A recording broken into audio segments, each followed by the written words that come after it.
The fault. We believe that all men are created equal. To the magnificent mosaic that is America. From radio beacon to radio beacon. I have a dream. Change has come to America. Believe it. Knock, knock. Who's there? It's a figment of your imagination. Randi Rhodes Show. Turn up your mind. It's Friday, you bastards.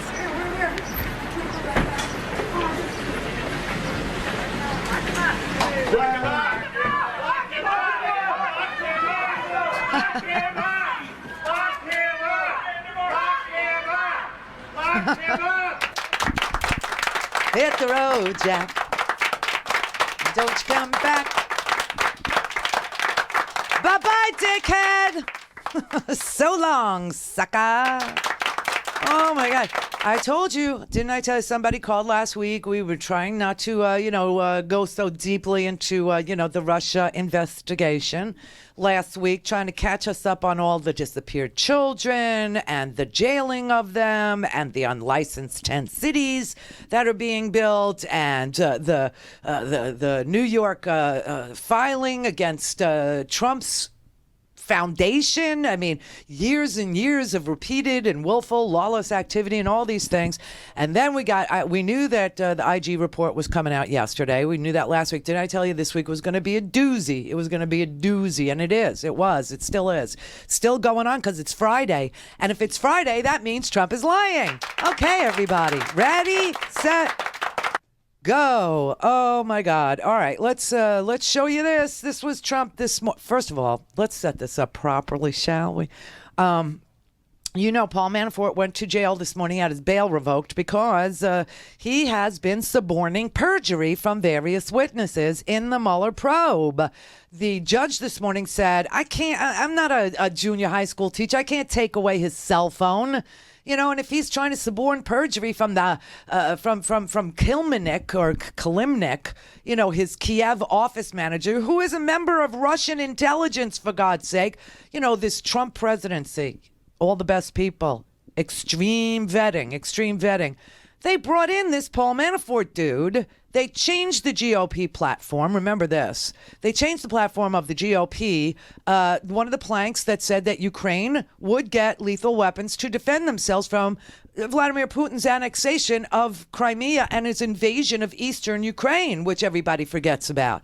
But, and he got thrown out of the G7 and we kicked out and then they started hacking the elections and they hacked into the DNC and they hacked into John Podesta and then they transferred the ill-gotten stolen goods that they got through, Russian intelligence operations to Julian Assange, who's evading the long arm of the law by sitting in an embassy in London, the Ecuadorian embassy in London.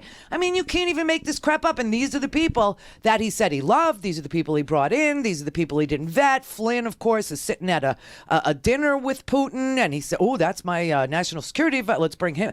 And now he's pled guilty. You got Manafort, who had his bail revoked. You got meetings in Trump Tower. You got Sessions meeting with Russians to the point where he has to recuse himself. I mean, this is a ridiculous thing, right? So this morning on the faux news, on the faux and with Friends Like This Who Needs Enemies channel, right? Faux and Friends Like This. They actually had Steve Ducey standing with the rest of the media in that that special place that they keep the media on the White House grounds, where the president never goes. He never treads, doesn't go there. There are hundreds of reporters there each and every morning. It's what the press does. They cover the White House. And Ducey gives some really weird, excuse for being on the White House lawn this morning and out of his studio in, New York, which was across the street from my studio in New York. I mean, all media, except for CNN, is on 6th Avenue. It's all right there where Radio City Music Hall is for the touristy people. That's Rockefeller Center. That's BlackRock. That's where all the media is. And so on one side of the street, you had Clear Channel. On the next door, you had, Radio City Music Hall. I have OCD a little bit sometimes. And so one of these little things that helps, that I do, it's very weird. Ever since I was a little girl, my mother would take me to the Radio City Music Hall's Christmas Spectacular because we were Jews. So I did not have a tree or anything like that. I had a menorah, and some little candles that burn for about 5 seconds, and a dreidel. This is and some gold covered chocolate coins. So she would take me to see the radio, and I always had this thing. They have brass doors and I have to touch the door. This was gonna, make sure that I got famous, which was my childhood dream. So anyway, that said, across the street is Faux News.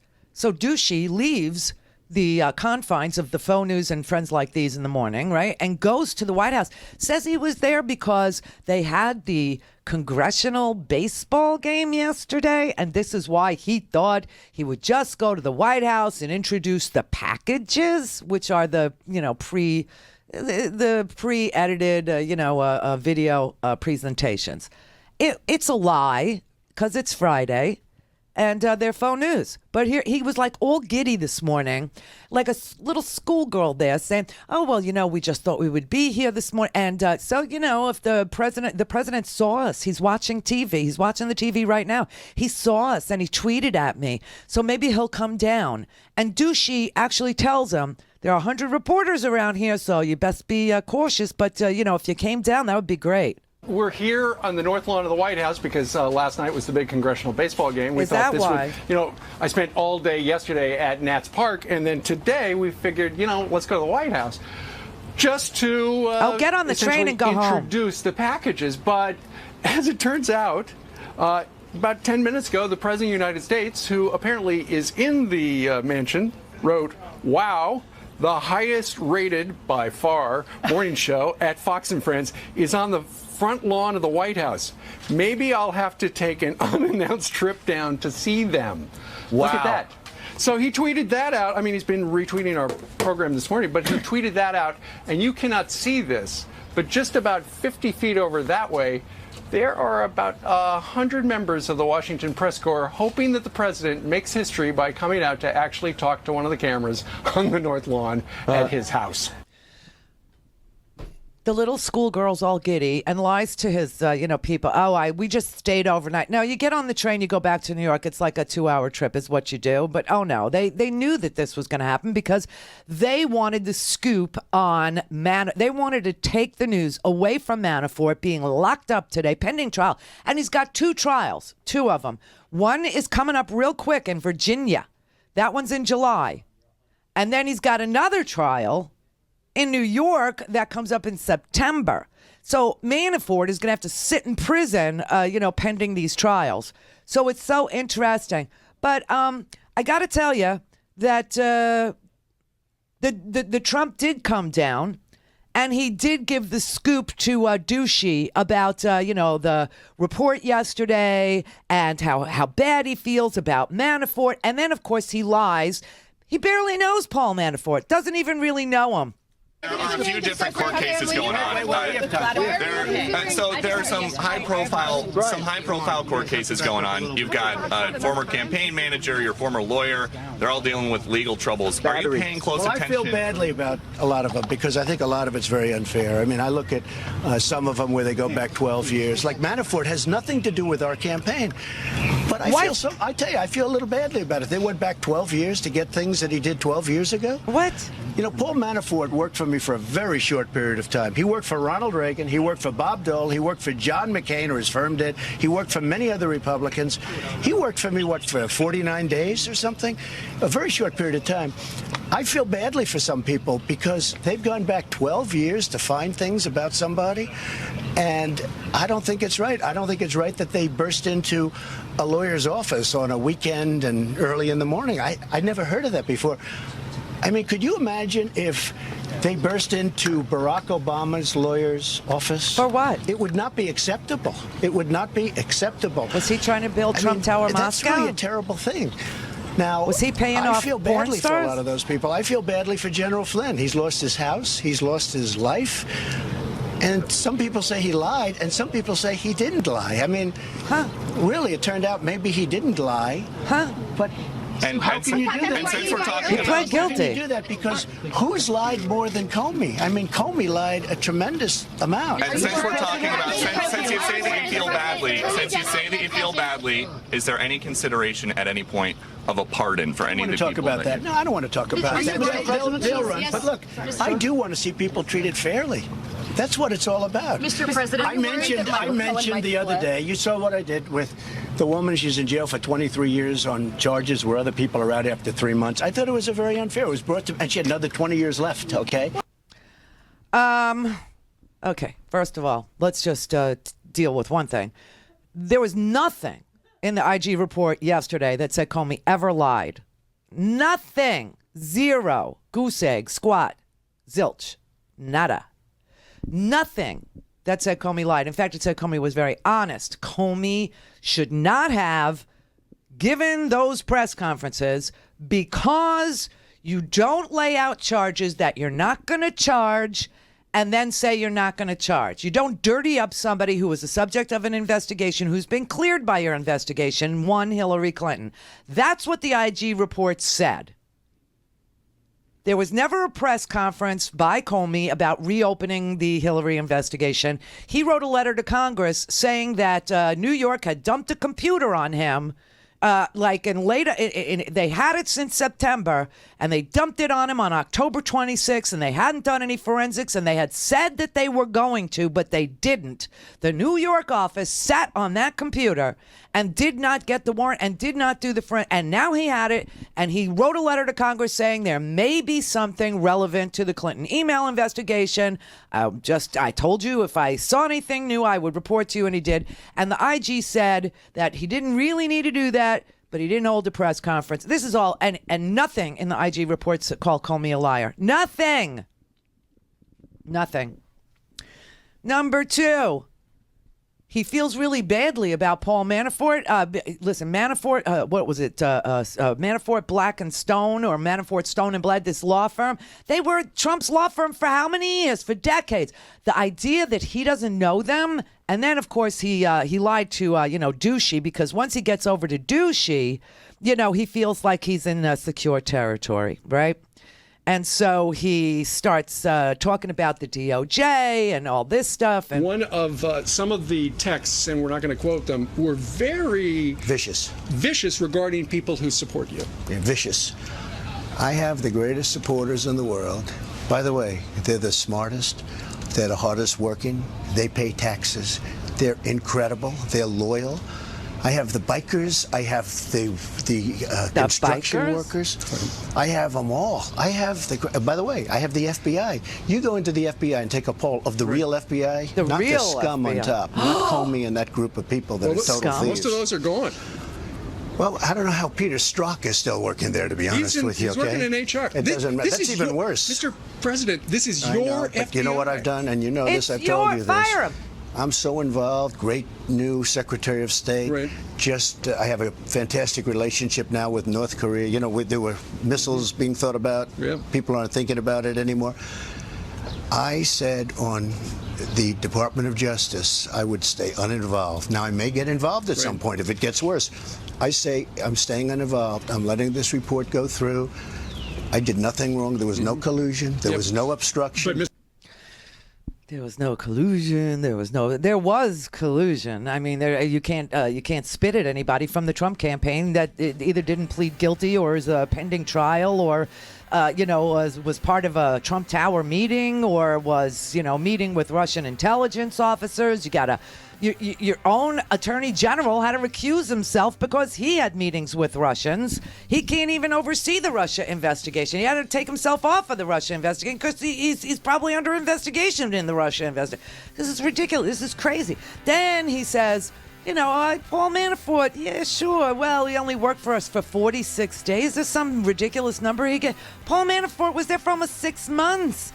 He got the entire Trump campaign through the nomination process in the Republican National Convention scenario. He worked all the delegates, and he changed the GOP platform to favor Russia over Ukraine. I mean, no collusion?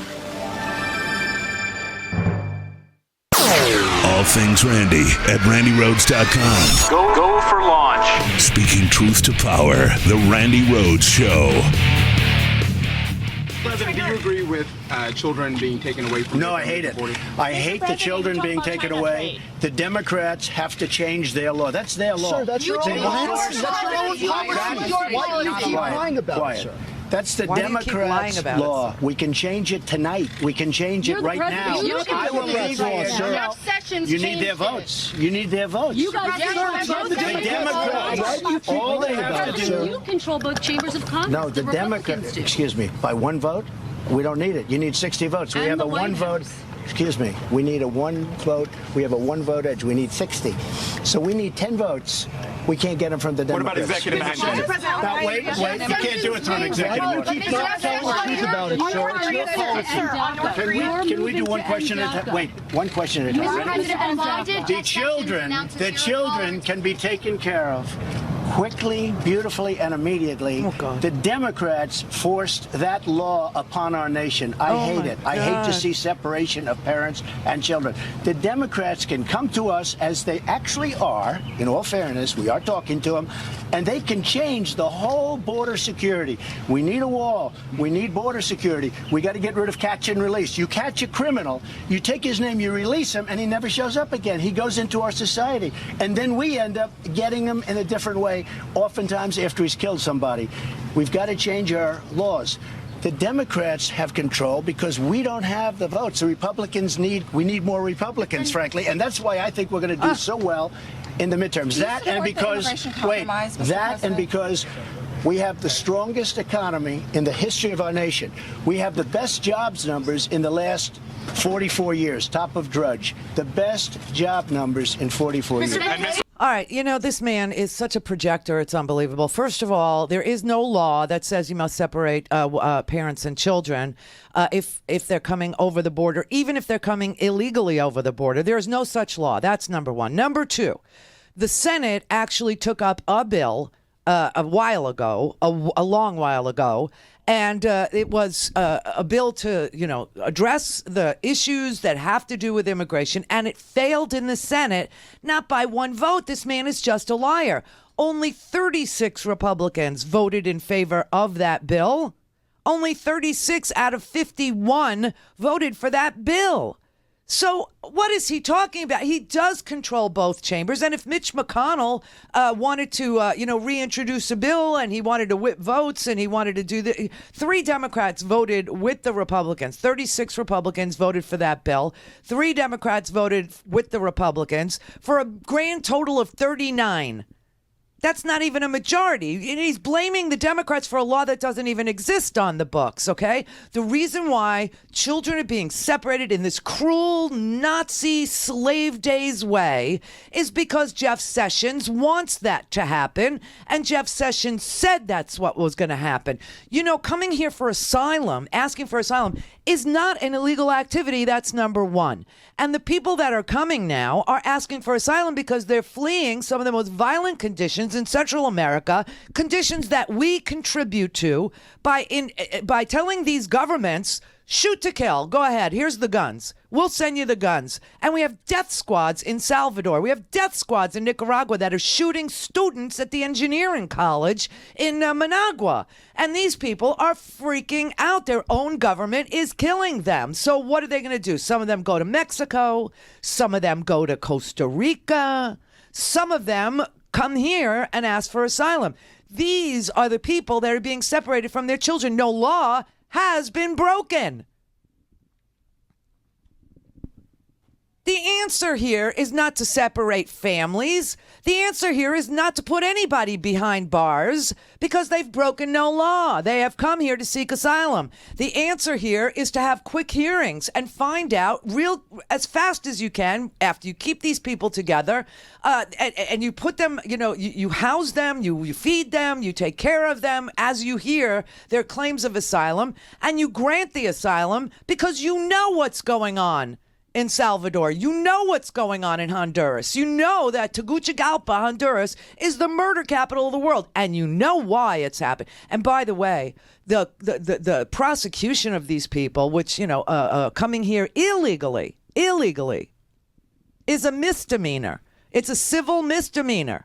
This is not a federal, prosecutorial crime. And of course, we've never done this before. We have never, ever done this before.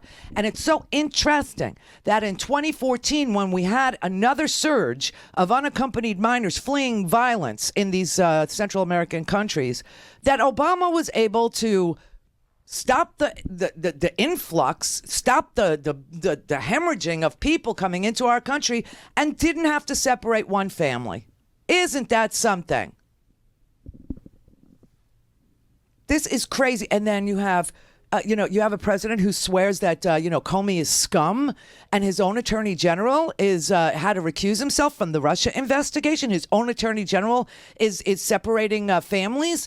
His own attorney general is insinuating that somehow America is now a theocracy. I don't know if you saw this. I don't know if you saw this yesterday. But this is sick. This is a sickness. There is something so freaking wrong with our attorney general, who is supposed to be there enforcing the laws instead of creating new laws by himself unilaterally and invoking St. Paul.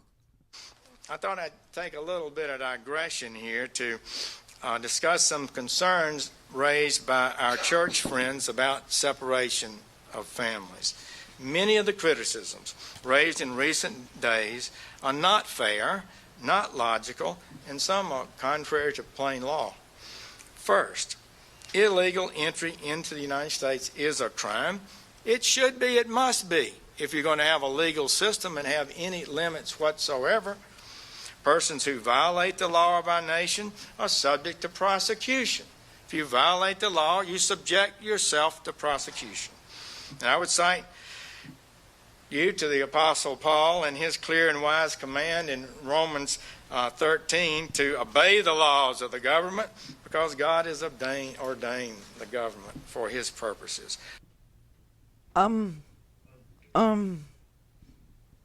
Jesus says, obey Trump. Is this? Could I just remind you that Paul, the Apostle Paul, and, his command. Do you know that Paul was writing from jail? Because Paul didn't follow Roman law. You understand that, right? And Jesus was killed by the Romans because he didn't obey the law. He violated the law 8 ways to Sunday is exactly where that expression, I believe, comes from. So what is he talking about? So it's a theocracy now is what it is. We are a secular nation. We are not a theocracy. This is not a church. And you don't quote the Bible to justify your violation of law. This is very sick and sad. This is unbelievable. And I forget all that stuff in Matthew where Jesus says, suffer the little children and forbid them not to come to me. It's just you know why Beauregard knows this? Because this is what they used to say to each other in the Confederate South to defend slavery. They would always use the Apostle Paul and his command in Romans 13 to obey the laws of the government because God has ordained the government for his purposes. This was the pro-slavery portion of the Bible. And I'm pretty sure Beauregard is familiar with that portion because it's probably underlined in the Sessions Family Bible.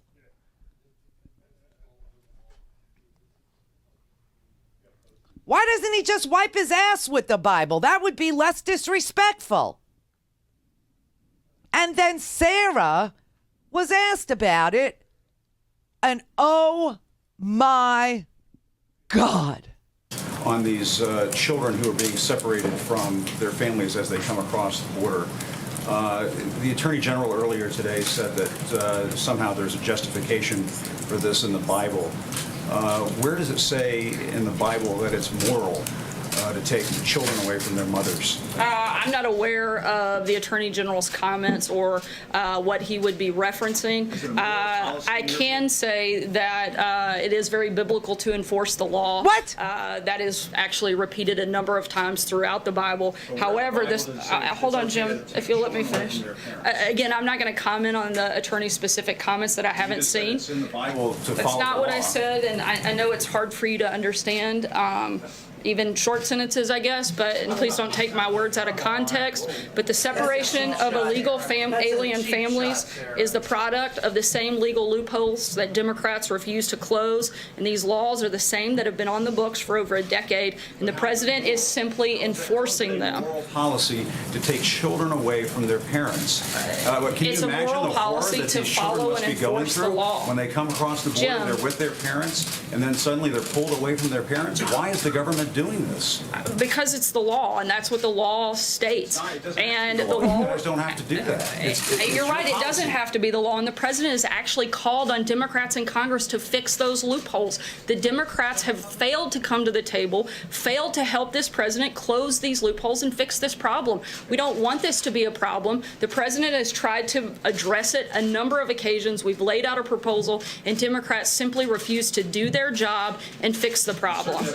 Paula, go ahead. Sorry, Jim, I've given you enough Two time. questions. First of all, there is no law that requires families to be separated at the border. This was the administration's choice to move from civil matters and immigration onto criminal, to criminally prosecute people who come across the border illegally, and therefore you have to separate families. So why did the administration find that this was necessary? And if it continues to not have much of a deterrent effect, will you continue this policy? Again, the laws are the ones that have been on the books for over a decade, She's and the lying. president is enforcing them. We would like to fix the broken system that our immigration and fix our immigration problem. However, until Democrats are willing to actually fix this problem, it's going to continue. But we would like to see it fixed. Jill. Take responsibility for its policy change from civil, handling them as civil matters to criminal prosecution. It's not a policy change to enforce the law. That's been this It's a administration's civil policy since the day violation. we got here. Made a decision in April that he was going to move from handling it as a civil It matter has to been criminal, our and then administration's separating families. policy. Our administration said it was a deterrent. They're separating families to deter people from coming here illegally. Our administration has had the same position since we started on day one, that we were going to enforce the law. I know it was something that wasn't not the high on the law. priority list in the previous administration, but it is on ours. We're a country of law and order, and we're enforcing the law and protecting our borders. We would like to fix these loopholes, and if Democrats want to get serious about it instead of playing political games, they're welcome to come here and sit down with the president and actually do something about it. Jill. Don't you have any empathy? Jill, go ahead. Come on, Sarah, you're a parent. Don't you have any empathy for what these people are going through? They have less than Brian, you do. guys, Sarah, come on, settle down. Seriously. I'm trying to be serious, but I'm not going to have you yell out of turn. Jill, please It's call. a law, and they have, these people have nothing. They Hey, come over Ryan, here I know with you want to get nothing. some more TV It's time, but that's not what this is It's not about. that. I want It's to about recognize answering you. a question, Go ahead, Sarah. Jill. Honestly, answer the question. It's a serious question. These people have nothing. They come to the border with nothing, and you throw children in cages. You're a parent. You're a parent of young children. Don't you have any empathy for what they go through? Jill, go ahead. Two questions for you. Firstly, does the president really believe that Crimea is part of Russia because everyone there speaks Russian? Oh my God, she just refused. She just absolutely refused. These are the family values people. These are the people that believe in family. They love the fetus. They hate the child. And why didn't she just say, we don't consider these people? We consider them all murderers, all rapists. Some of them, I guess, are good people. But, we're going to federally prosecute what is a civil violation. We are going to federally prosecute what used to be a civil misdemeanor. And we're not going to put them in shelters pending the discovery of whether or not their claims of asylum are valid. No, we're going to put them in federal detention centers, the parents, and the children are going to go to tent cities near El Paso in the middle of the desert. In the middle of the freaking desert where the temperatures are over 100 degrees in July. It's now the middle of June, July, August, right? And when they asked the administration, are you really going to send children out to the middle of the desert in 100-degree heat in tents? They said, swear to God, well, they're soft-sided structures. This is what they're calling the tents. They're soft-sided structures. This is child abuse, plain and simple. This is as bad as any dictator you've ever seen. This is as bad as slave days when we separated families, when we would sell the mother and sell the baby to somebody who wanted a young slave. I mean, this is sick. This is serious. This is sad. This is not biblical. And I mean, the U.S. Conference of Bishops actually issued a statement saying separating babies from their mothers is not the answer and it's immoral. Why do we need to speak to religious people to find out the obvious? So obvious. Maybe we need to make it a commandment. I can do that, you see, because Moses and I, we're copacetic. You see what I'm saying? Yeah, Moses is my guy, so maybe I could ask. Call in, connect. To speak to Randi, call 561-270-3844. 561-270-3844. This place is called a shelter, but effectively these kids are incarcerated. There are 1,400 of them, over 1,400 of them, that are spending not weeks, months inside this place. They're not actually literally in cages or in cells, but I kid you not, one of the first things an employee of the shelter said to me is, when we walked inside, can you try to smile at these kids? Because it's weird to see people from the outside. They feel like animals locked up in cages being looked at. It was an extraordinary thing to see. Well, so talk me through what's it look like. I mean, it's a Walmart that's been refashioned. Is it open air rooms with beds? Like, it is. These kids are free to move around. There are 4 beds. It's basically a dormitory structure. You know, it's not nice by the standards of a place to be incarcerated. You know, it's fresh paint everywhere. There's a cafeteria for kids to go to, about 300 at a time. There are 4 beds per room, or at least they're supposed to be. But right now there are 5. They have a variance in here from the state of Texas since May because of this overcrowding crisis that's been manufactured. Basically, it's a self-inflicted crisis, as our colleague Julia Ainsley was saying earlier today on MSNBC, because the Trump administration is taking children from their parents and effectively making them unaccompanied minors. This place used to be just for kids that would walk across the border for the most part, virtually 100% on their own. And now you're getting more and more kids, up to 30% as of right now, according to one official inside, that have been separated from their parents over the last couple of months. They have recreation, but they're allowed outside, Chris, where we are in the fresh air, for 2 hours a day. 2 hours a day outside for fresh air. They are, by all, definition, incarcerated. Now, you're only allowed to do this to children at all, not separate them, but hold them. You're not allowed to separate. The law doesn't require separation at all. There is no law that says that. This is the Trump administration's policy. This is Beauregard's zero tolerance policy. Okay, this is not law. It could be undone by a simple executive order. The president could, say right now, Jeff Sessions could make a phone call right now and say, stop the practice. There's a story about a woman who was breastfeeding an infant, and the child was taken away from the mother mid-breastfeeding. And the Border Patrol told this mother they were taking her child to clean the child up from the long journey.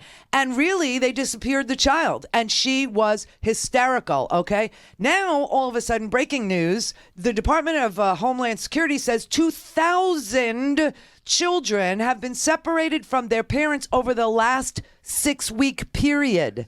2,000 over the last 6 weeks. We have over 11,000 children separated from their parents in our custody. And this particular center, where Jacob Soboroff reported from, this particular center is a licensed one. These tent cities that they're building, a la Maricopa County Sheriff Joe Arpaio, these are going to be unlicensed tent cities. And they won't describe them as tent cities. They're saying they're soft-sided structures that are going to be placed in the desert in 100-degree Fahrenheit conditions for months at a time. For months at a time.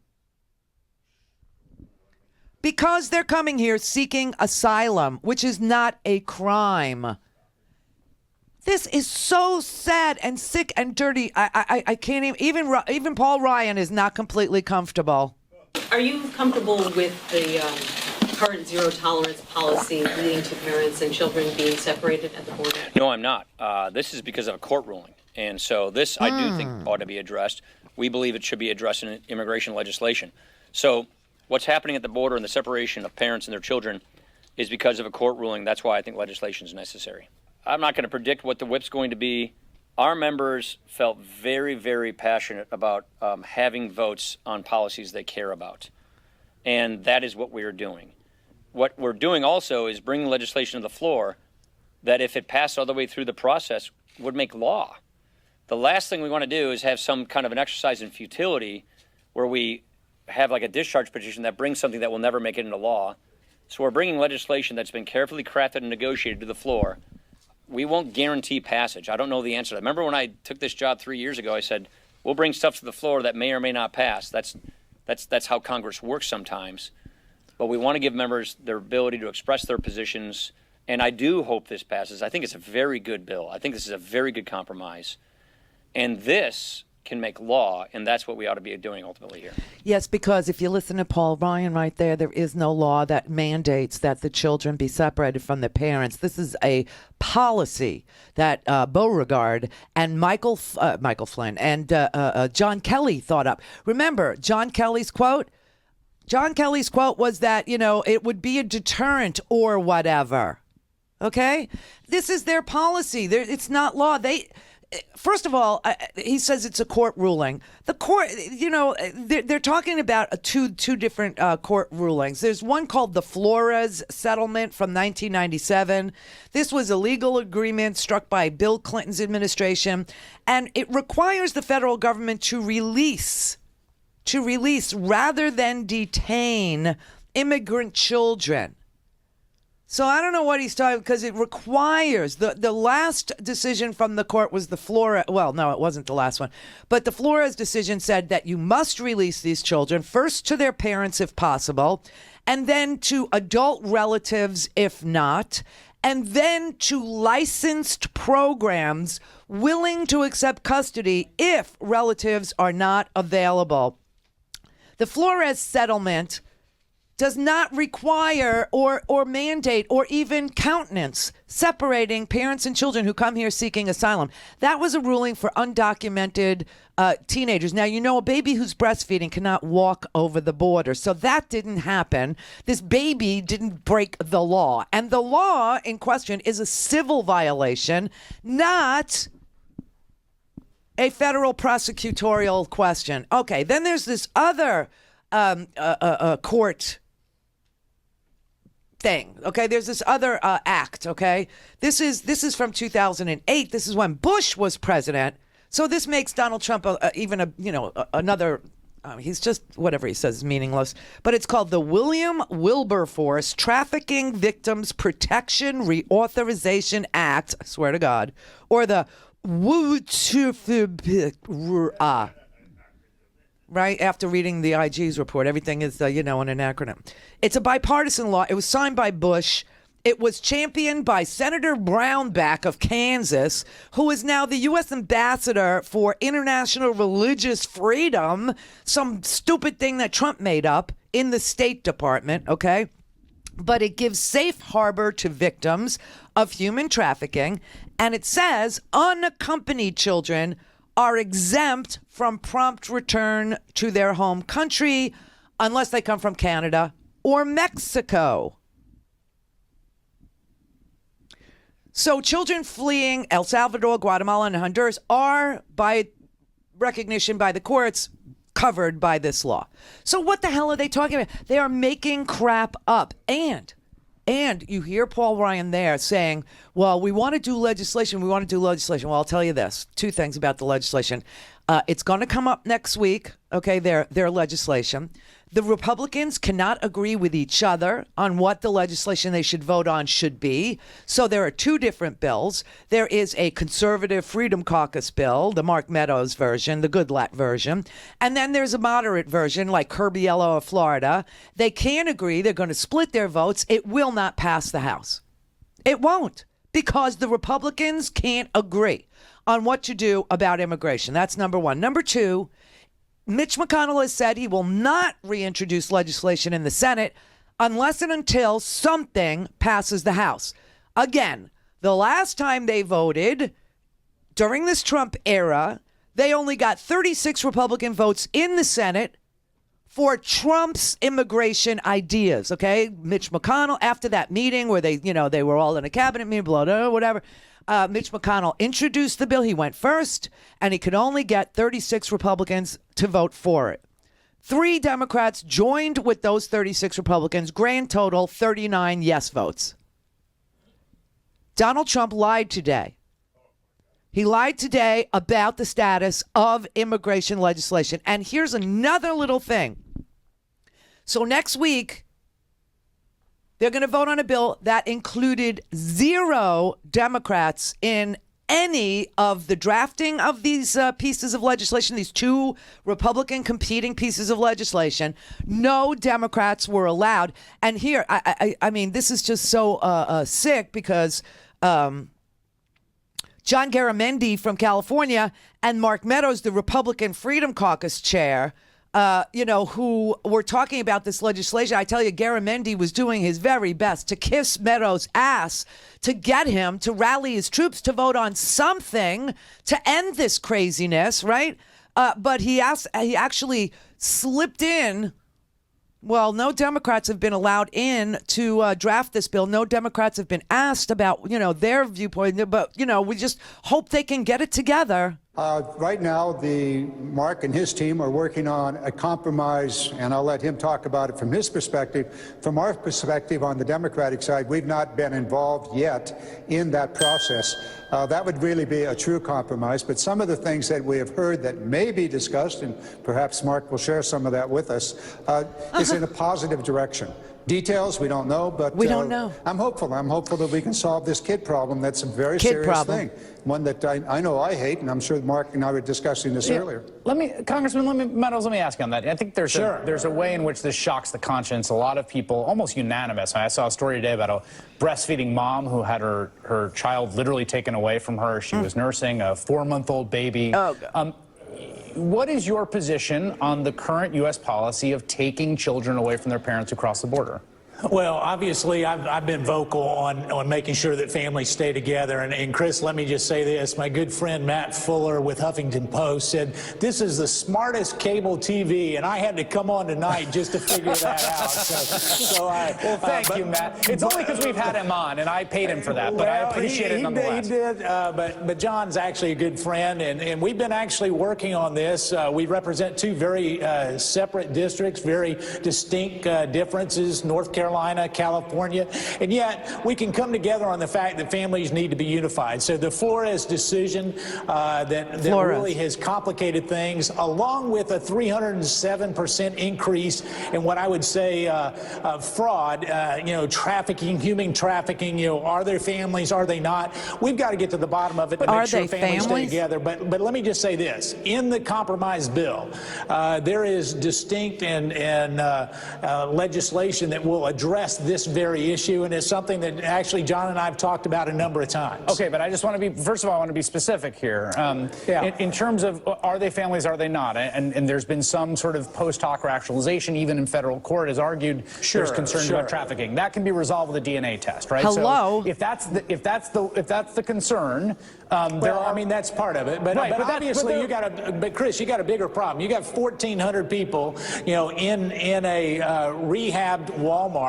Obviously, we've got a problem at the border that we have to address, and we have to hopefully do that in a bipartisan way. Let me ask you this. I don't want to concede that frame. Problem at the border. What is the problem? People are coming here because they are fleeing horrible persecution and want to come to this amazing country that you and I both love. Listen, I love the American way. There's a legal way to get here. There's a way that's not legal to get here. And as we look at that, if we let everyone in who wanted to come here, I can tell you that's just not a sustainable path that we can do. Wait a second. The asylum is legal, right? Well, there's two. Right. Well, we have to figure out, are they families? Are they not really families? Well, a DNA test will sort of solve that right on the spot. Yeah, but there's other things, we can't absorb all these people and, but asylum is not illegal. So why are you detaining them? Yeah, right. That's right. It's not illegal. I don't know why we're detaining them. That's why we need legislation. But we're not inviting the Democrats in. And then he lies. Mark Meadows, the freedom crack ass, lies. The head of the Freedom Crackers. The white, the saltines, right? The crackers. Freedom crackers. He sits there and he lies and he goes, well, Garamendi and I, we've been talking. And Garamendi starts his comments by saying, well, we've not been allowed to see the bill and we've not been invited in to contribute to the bill. And so, I hope Mark from the Freedom Crackers will tell you what's in his bill because, he needs to tell you because we haven't been allowed. We're not allowed. And then Crackerhead sits there and lies and says, oh, well, Garamendi and I, we agree on this. And you know why? This is a loser. This is a loser with evangelicals. That's why Sessions went out there and tried to invoke the slavery portion of the Bible that was written by St. Paul while St. Paul was in jail for violating unjust laws. Oh, my God. They're so twisted. Mary had a little man. The fault.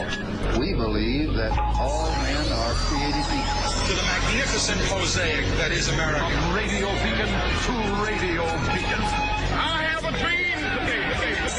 Change has come to America. Believe me. Knock, knock. Who's there? It's a figment of your imagination. Randi Rhodes Show. Turn up your mind. Crammed bedrooms, kids in line for food. The kids here don't get out much, spending almost 22 hours a day indoors. They also don't talk with their parents very much either.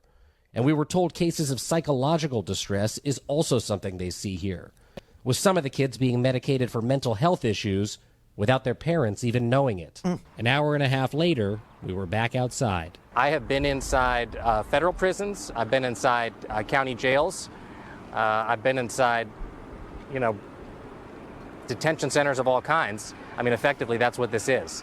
I don't know how you prepare to see that. It's 10 to 17-year-olds, boys, that are without their family. Some of them came here on their own, and some of them have been just separated, ripped apart from their parents. It just makes you think about, what about the kids 0 to 10? What about the little girls? What about the babies? Where this are is about they? as good as it's going to get in there. Where are the little girls? Where are the babies? Well, they're in unlicensed. See, that particular center where they did let Jacob Soboroff in, where they did let reporters come, but they wouldn't let them film inside, that is a licensed shelter. And still those kids are incarcerated for 22 hours a day. But that's a licensed shelter. Now, the court decision that the Sarah Sanders and the Beauregards and the Freedom Crackers are invoking as a license to separate children, this Flores agreement. The Flores agreement was revisited last July 27th, 2017.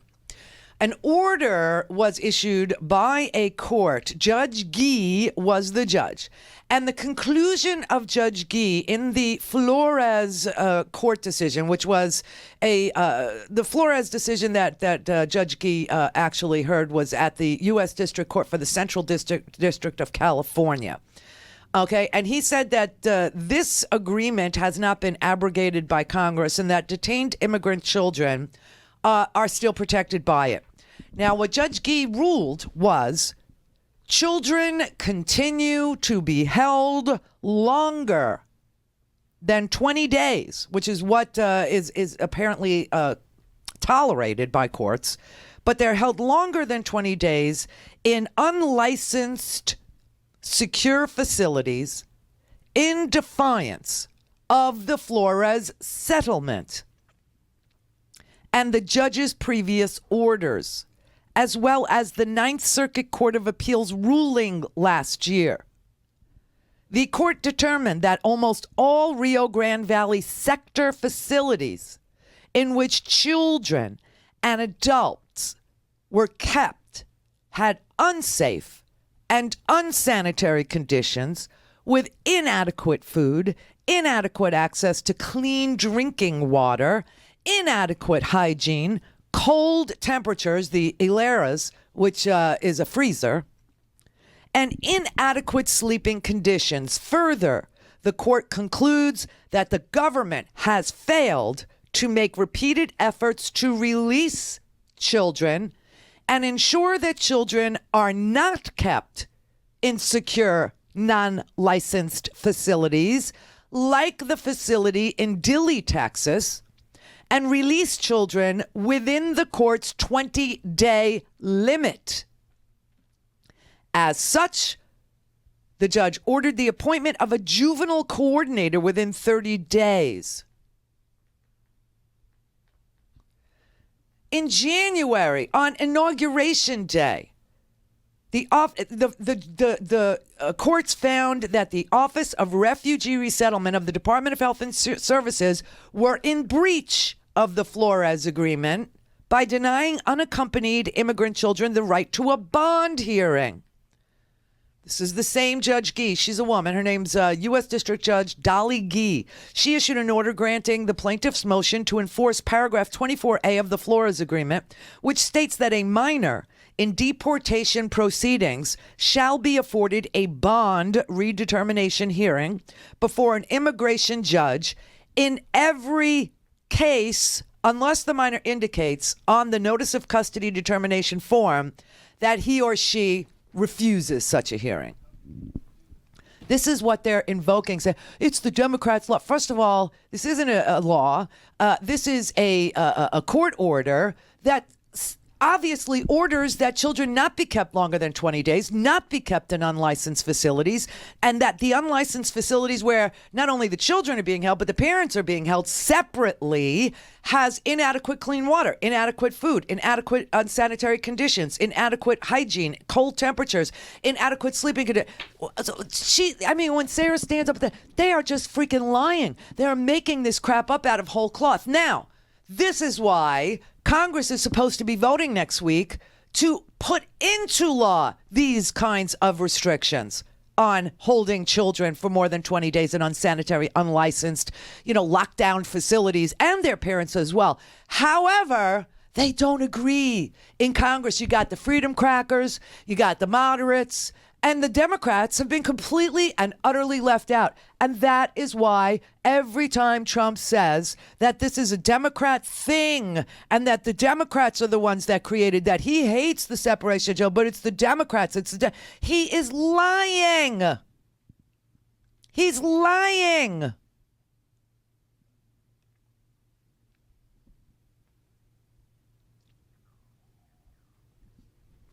She's lying. Sarah is lying. Beauregard is lying. They're all lying. There have been at least 60 children, according to officials, just in the past 2 days, okay? In just the past 2 days. 2 days. Who have been separated from their parents. In the past month, 500 children. These are immigrants who are crossing the border. Some of them are coming to seek asylum. Some of them are just crossing the border illegally. For those who are seeking asylum, there's a process. There are laws in place. Are you supposed to be separated from your children during that process? What's happening at the border? Absolutely not. There will be 19 colleagues, women members of Congress, who will be joining me at the McCallum facility next week. And we are going to do an inspection and investigation because when you present yourself at the border to a Border Patrol official and say that you are seeking asylum, they are required to provide you with the accommodation and give you the opportunity to have a hearing to determine whether or not you are subject to a credible threat. That is part of the UN Convention that was ratified by the U.S. Senate back in the 60s.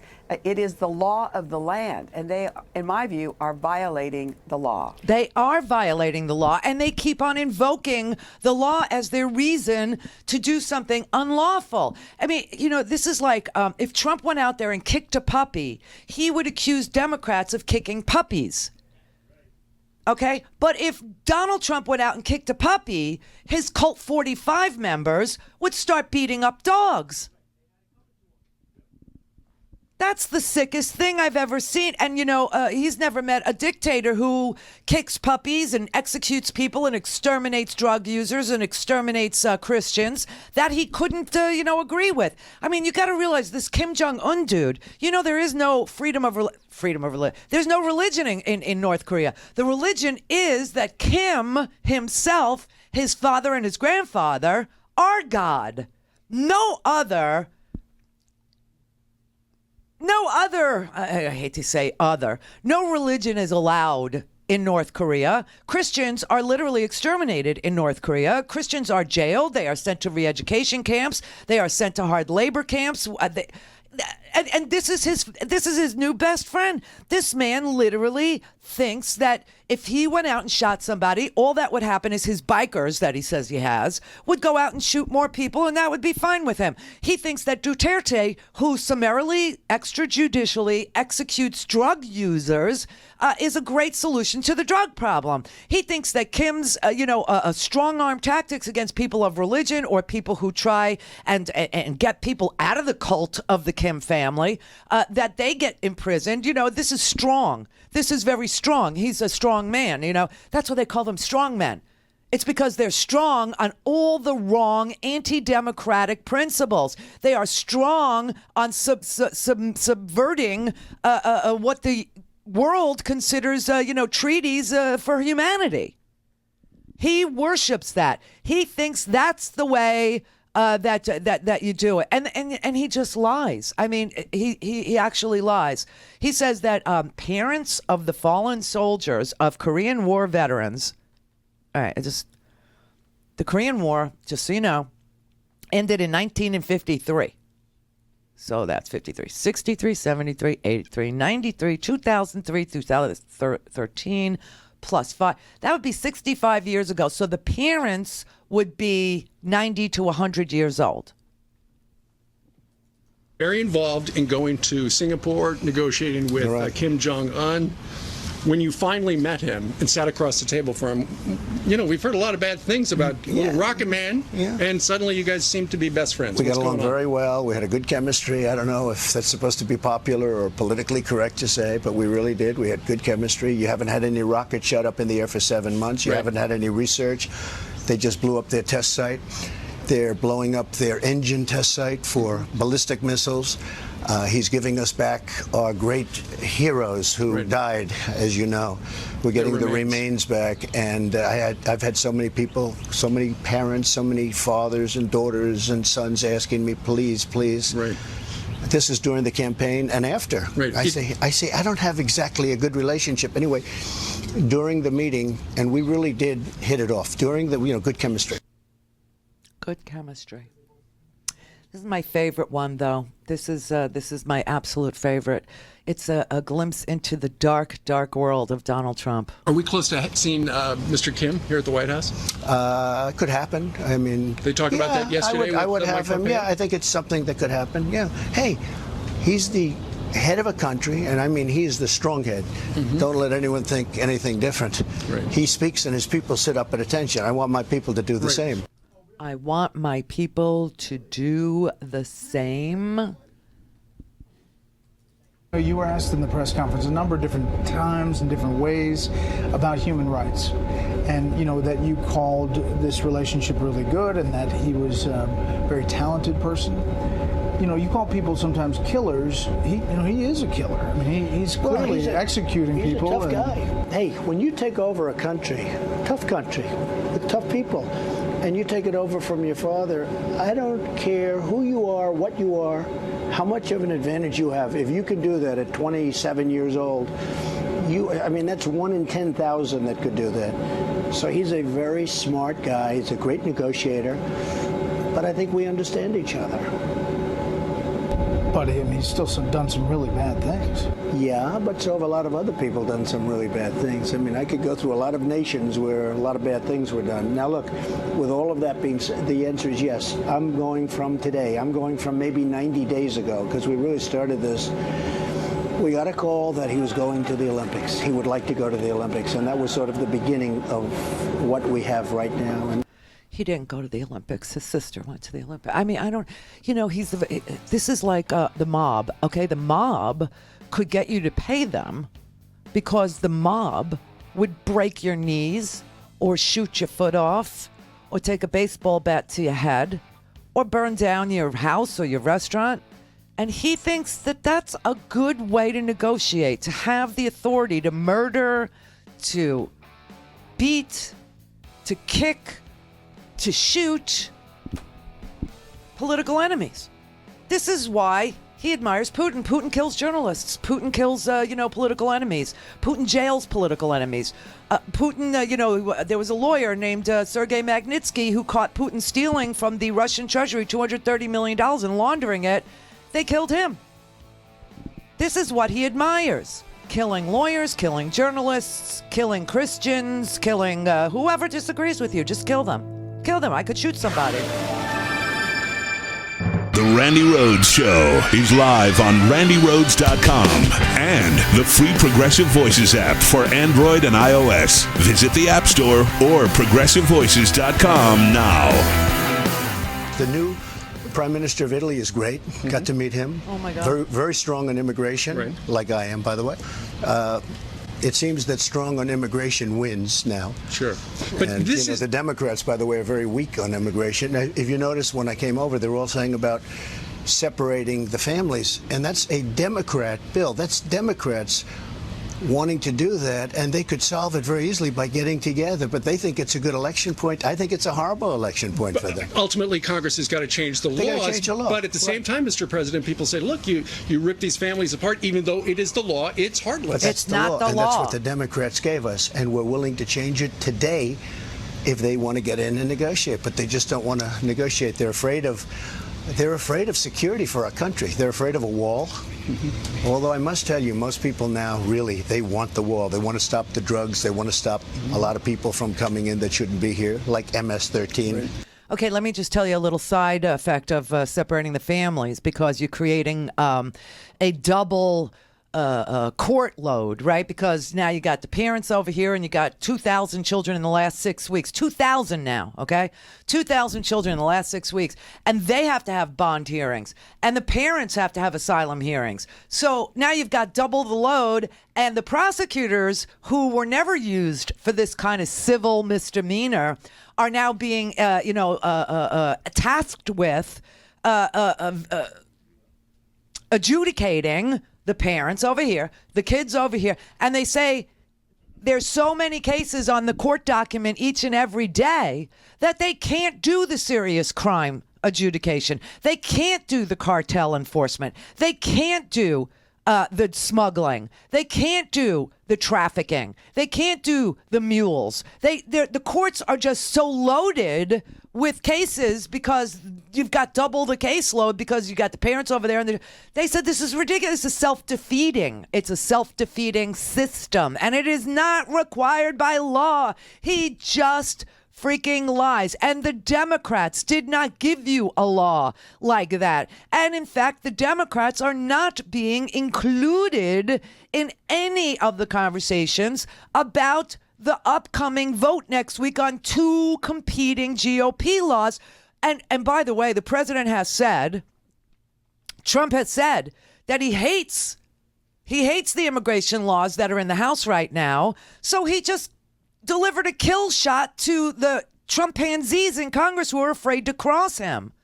So right now, Mark and his team are working on a compromise, and I'll let him talk about it from his perspective. From our perspective on the Democratic side, we've not been involved yet in that process. That would really be a true compromise. But some of the things that we have heard that may be discussed, and perhaps Mark will share some of that with us, is in a positive direction.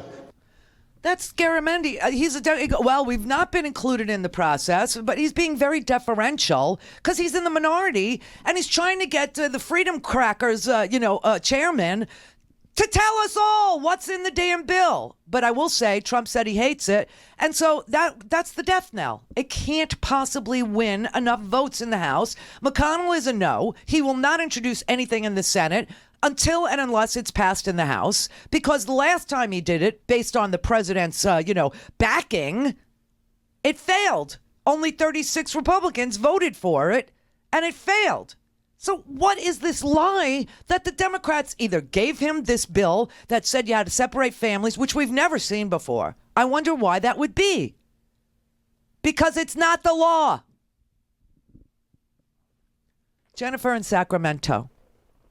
Hi, Randi. Hi.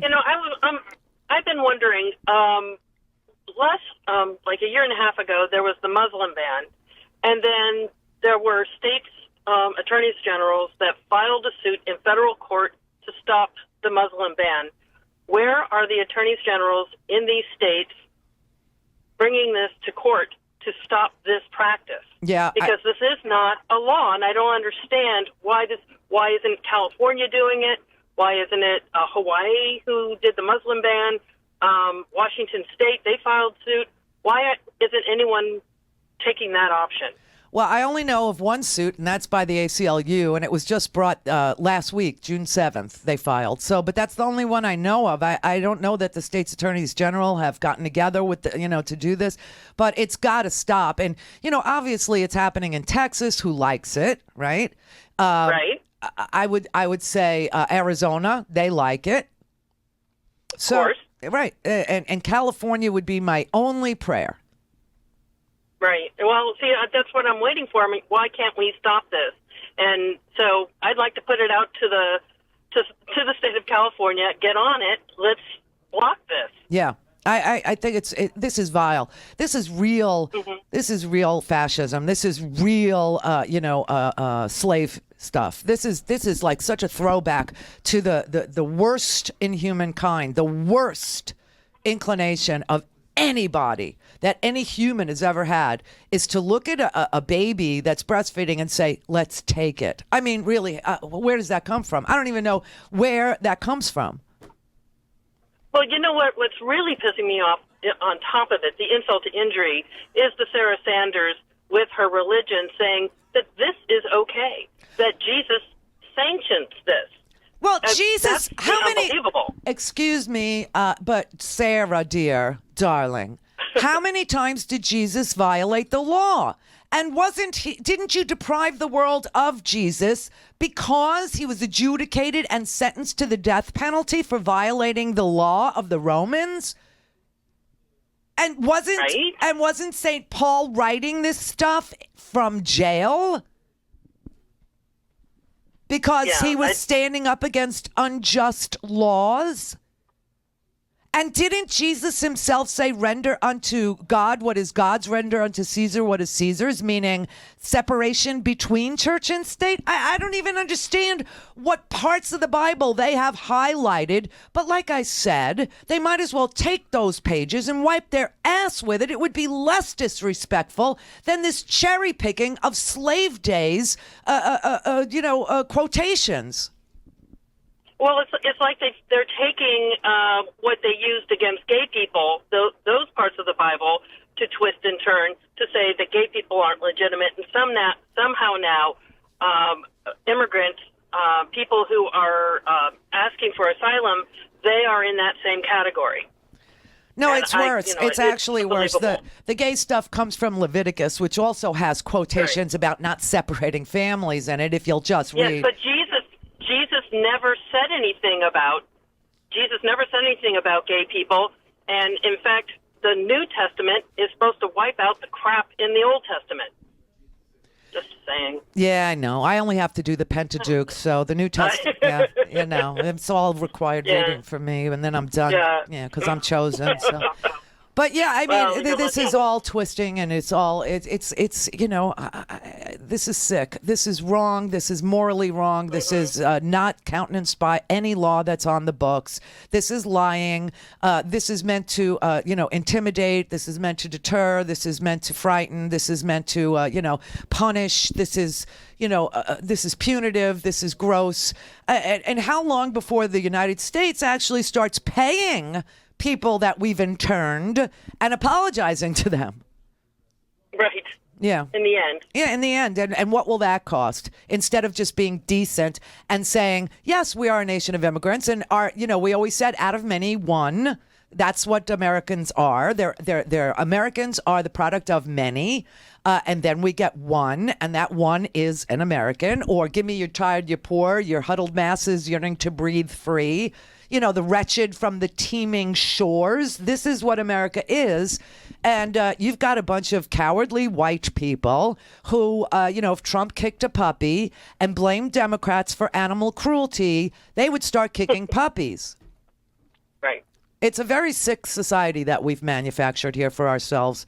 It is. It's just, it's bizarre that people are so intolerant, that they're so terrified. Well, listen, he just started a trade war. Good luck buying a washing machine, everybody. Good luck with that. Good luck with, buying hairspray once, the Canadian tariffs kick in. And that all happens July 1st. I mean, we're 2 weeks away. This man is nuts. He's literally nuts. Yeah, I'm glad I just bought a car, and I'm glad I did that before all these tariffs are kicking in, because prices of cars, your basic things, are going to go through the roof. Listen, whatever, a $60, a month savings you got out of the tax bill, it's all going to get wiped out. Oh, by the way, the Fed raised interest rates, and good luck with your credit card interest rates. Good luck with if you have an adjustable mortgage. Good luck, and I do. So good luck with that. Yeah. Yeah, good luck, everybody. Thank you, Randy. You're welcome. Thank you. But you're right. The attorneys generals, especially the one in California, start filing right now. Just go ahead and do that, and get some sort of a stay of this practice of separating breastfed children 4 months old. 4 months old, and these guards. Oh my God. This is like makes Orange is the New Black guards look stupid, right? Look weak, look like Schultz. I see nothing.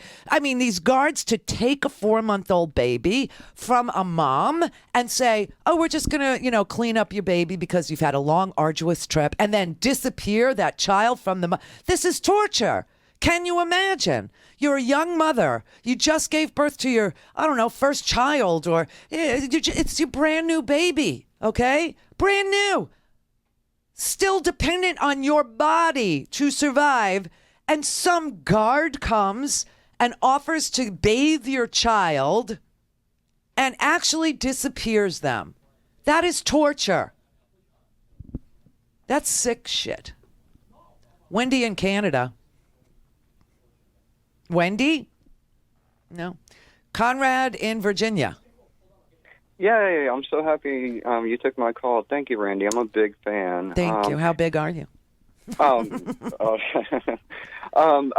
make this brief. I'm a social worker, master's prepared, and I just want to mention just the effects of separation anxiety on children. They, develop symptoms of depression, anxiety, social anxieties. Heaven forbid, like some of them display oppositional and defiant behaviors, which turn into conduct disorder issues, and heaven forbid, antisocial personality disorders. But the younger they are, the more of impact it has on their development, and it's just unfortunate that this is really occurring. Well, think about it. I mean, they've already fled a violent situation on foot, with nothing, okay? But they had their parents. And so, they went and they took these journeys. They walked. They sat on top of trains full of, scrap metal. They walked some more. And then they presented themselves to a border agent, hoping that there would be some sort of, a discussion about where they came from and whether or not their children and themselves were in harm's way, whether or not they had legitimate asylum claims. And instead, they treat them like criminals, which is what they were fleeing from. And so, and now you take the children away from the only thing that got them through this journey, and that was being next to their parents, close to their parents, trusting their parents. Now, all of a sudden, they're living in a tent city, or they're living in a Walmart, and that's a licensed facility. That Walmart is as good as it gets, and they're only allowed outside 2 hours a day. I mean, this is a licensed place. This is a good place. This is not a bad, terrible situation like it will be when they start putting them in the desert in soft-sided structures, which are tents in 100-degree heat without their parents. I can't even imagine the abandonment issues, the fear, the not being able to sleep at night, the torture that the parents are going through, and the torture that the children are going through. And of course, the parents are only allowed to call the kids if the facility that we're putting the parents in allow for phone calls. And here's another little thing. Add this to the end of it. This is like really the sickest part, okay? At the end of the ordeal, if somebody is, granted asylum or not, and somebody is deported, let's say they did enter illegally and they didn't present themselves, they were caught. They're actually caught trying to breach the border. Okay, and so now they're caught and they're adjudicated with time served, which is usually what they're adjudicated with, time served, and then they're deported. On the way out the door, they then have the awesome burden of trying to locate on their own their children. And then they have to collect their children, but they're not free to move about the country because they're slated for deportation. So how do they get their children back if they're being deported? It's their responsibility to locate their children who they were separated from and to collect their children, even though they have no freedom of movement.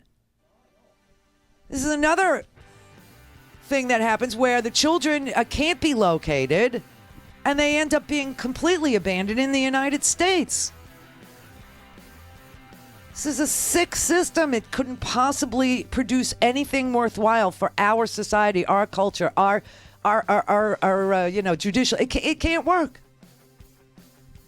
But remember, these people are here so that people who are about to get, who are already clinging on to the middle class or trying to hang on by their fingernails, have somebody to look down on.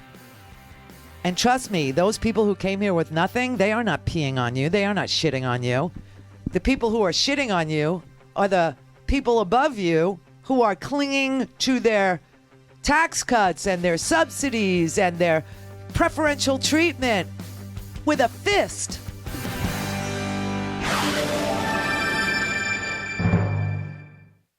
This is the Randi Rhodes Show. To speak with Randi, dial 561-270-3844. That's 561-270-3844. You were asked in the press conference a number of different times and different ways about human rights.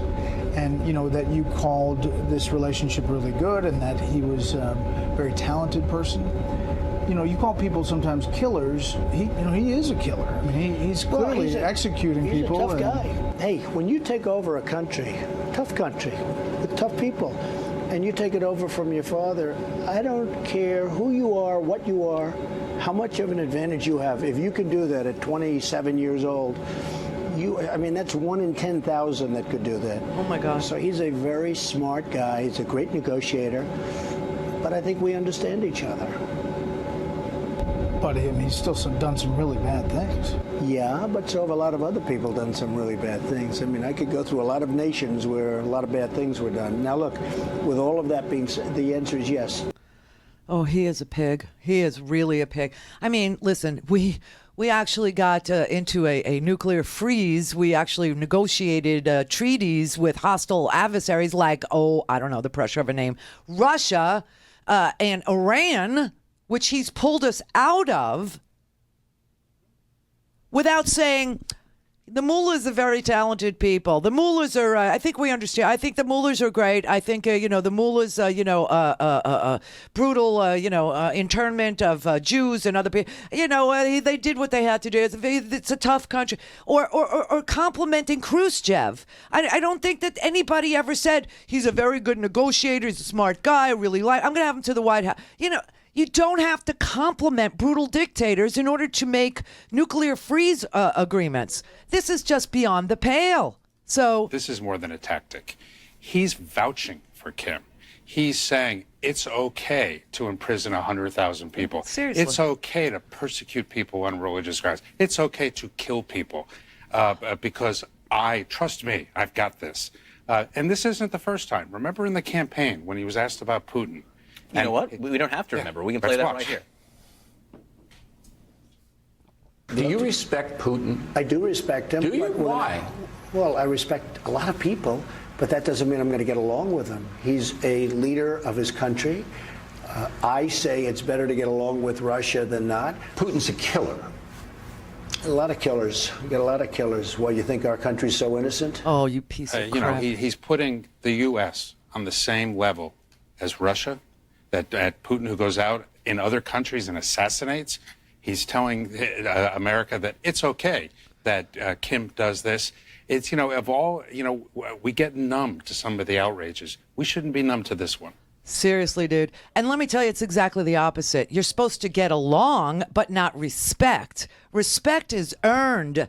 Getting along with somebody in a nuclear freeze agreement is a requirement. Respecting them and their tactics and their murderous ways and their forcible abortions and their rape of their own citizens and their execution of their own citizens and their disappearing of their own citizens, their poisoning of their own family members, that you don't respect them.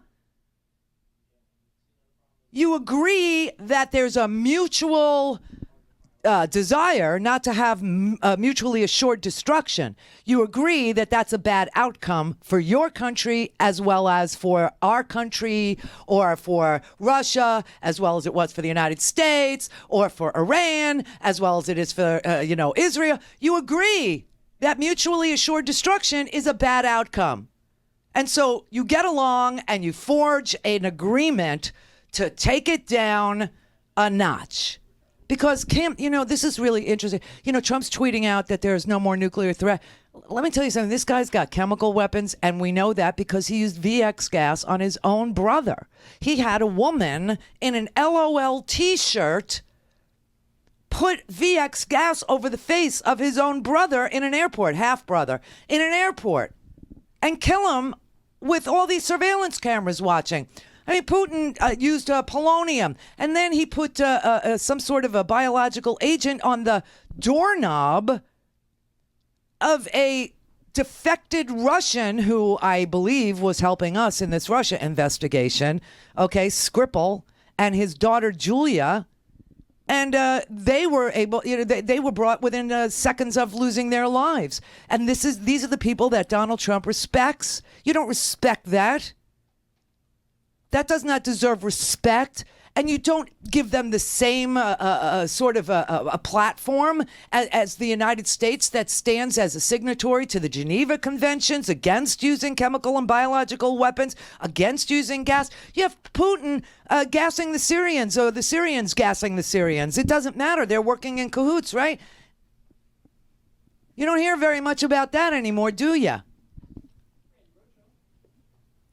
Michael in Los Angeles.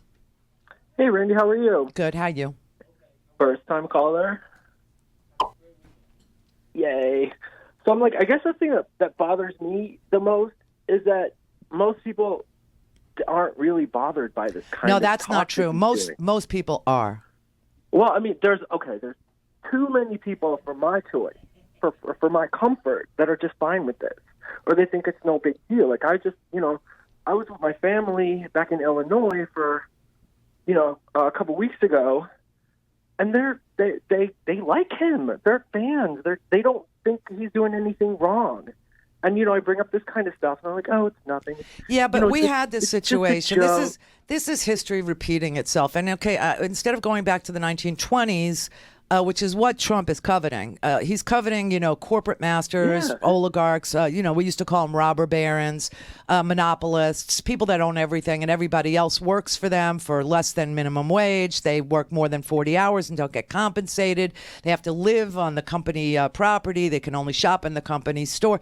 I mean, this kind of thing where we had, men who worked in shipyards, men who worked in, coal mines. We had real men in this country who stood up to this and who risked their lives, got beaten by the Pinkerton guards, by the private security contractors that were hired by these, and they literally risked their lives. They went to jail. They suffered to make 40-hour work weeks, to keep our children from being in forced labor, to put kids in school as a mandatory requirement of childhood, right? And those were the real men in this country. And now the same guys have decided to flip. And they've decided that they can't figure their way out of a paper bag. And so they're going to follow whoever steps up to the microphone and talks a strong game, okay? But I got news for you. These are the same people that voted for Bush and defended Bush's, invasion of Iraq after 9/11. And now they deny that they even voted for him. They denied that they ever, supported him, that he was a bad guy. They weren't really down with Bush. They've always been independent.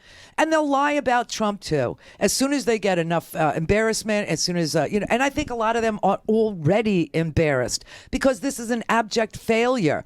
Any little tiny smidge of a tax break that they got, they're $12 a week on $60,000 a year. That's wiped out now by higher interest rates on their credit cards. It's going to be wiped out by higher costs for things like washing machines and automobiles and things that, hairspray. I mean, you start putting tariffs on aluminum cans, you get, an increase in everything that's in an aluminum can, Reynolds wrap, for God's sake, a can of hairspray. And whatever little, crumb they got, it's wiped out by this stupid trade war that he wants. It's wiped out by, this increase in the interest rates, and who makes out? People who have a lot of savings, people who have a lot of money, and say, so they'll go from 0.2% interest to, 2% interest. So, right, it's a difference between $6 and $200 for people who have good savings. But I mean, honest to God, this man is embarrassing, and I think a lot of these people are super embarrassed, and they've just tuned out. They won't admit that they voted for him ever, because I went through all this with the Bush people. I mean, I screamed, I literally hemorrhaged my spleen, telling them not to invade Iraq. This was stupid. It made no sense that the IAEA had told us there were no weapons of mass destruction, right? And they were so freaked out and frightened by 9/11, which was an awesome attack, that they didn't care what the real solution was. They didn't care what it looked like. They didn't understand what the ramifications of invading an unarmed nation would be, that the nation was unarmed, that Saddam Hussein was no threat to America, that he was just a tin pot dictator who was lying about chemical belts around Baghdad and all this stuff. And now, all these years later, these same people say they didn't vote for him. They didn't support the war, like Donald Trump. They're just liars, and they lie because they're consistently wrong. They never make the right call. They can't figure out how the government actually is supposed to work, let alone how it does work. They don't understand that the biggest problem Americans of all stripes have is the billionaire class has literally purchased Congress members and lobbyists to write the legislation that will keep them in permanent power over working people.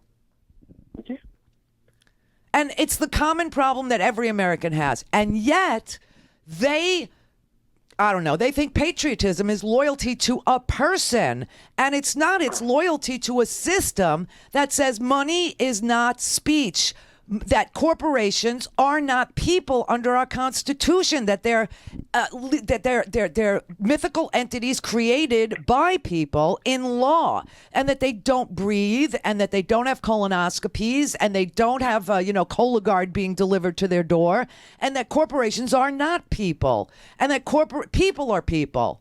And people are supreme over the wishes and the whims of corporate America, that the people need to be tended to first. Our freedom needs to be seen to. Our freedom to work, our freedom to, the right to work is one of those kick the puppy things, okay? It's projection. We do have a right to work, and we have a right to, a fair wage for a certain number of hours, and it should be a living wage. But there are people who actually go out there and advocate against that because they were told that will somehow trickle down to them. How? If it's not in your paycheck, when, where, how, why, what golden age am I waiting for?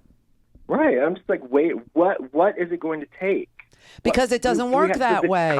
It doesn't work that way. Democracy is built. They love the revolution and they love all these things, but that's a ground up thing. Okay. That comes from people. Like I said, the organization of hardworking men who really had to toil, came from the bottom, and it created labor laws. It created safe work environments. The bottom up is how things change, never from the top down. The top is going to give you a crumb and tell you be satisfied. The top is going to give you, like a twilight sleep and say, okay, I'm going in.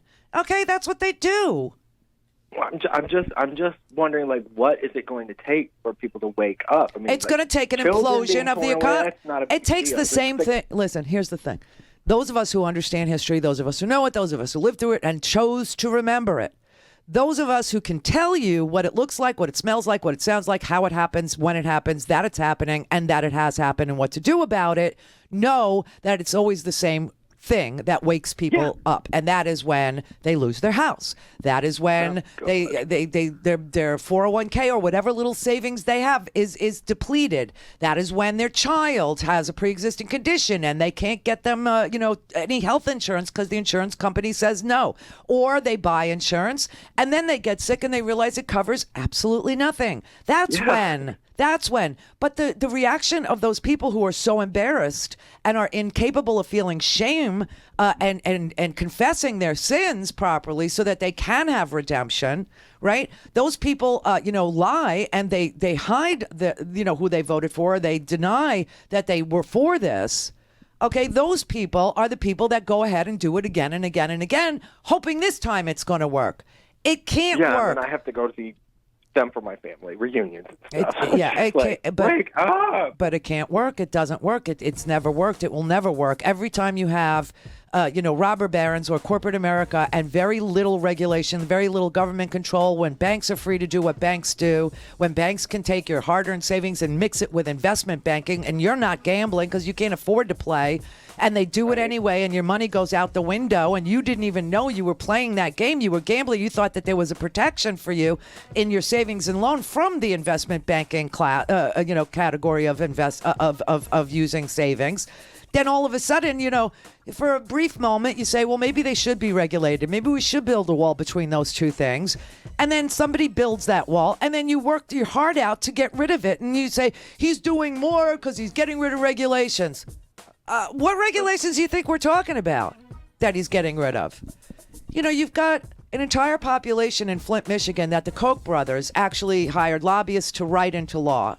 And that said that they could appoint civilians into emergency management elected positions. And they made a bad decision to switch the water supply to a dirty water supply. And now you've got all these hundreds, if not thousands of people and children who have ingested so much lead that they may suffer brain damage.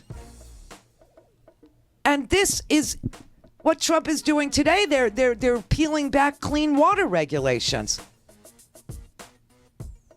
And then when your children are poisoned, or when, you have Erin Brockovich knock on your door because there's cancer clusters or because there's brain damage clusters, all of a sudden you're going to weep and cry. But remember, you voted for this, so you have to confess. And you have to ask for redemption, and you'll get it. We're a very forgiving bunch. But if you keep denying that you're doing this to your own damn self, you're just going to keep repeating it and going bust over and over again. It's terrible. Buy a stinking podcast.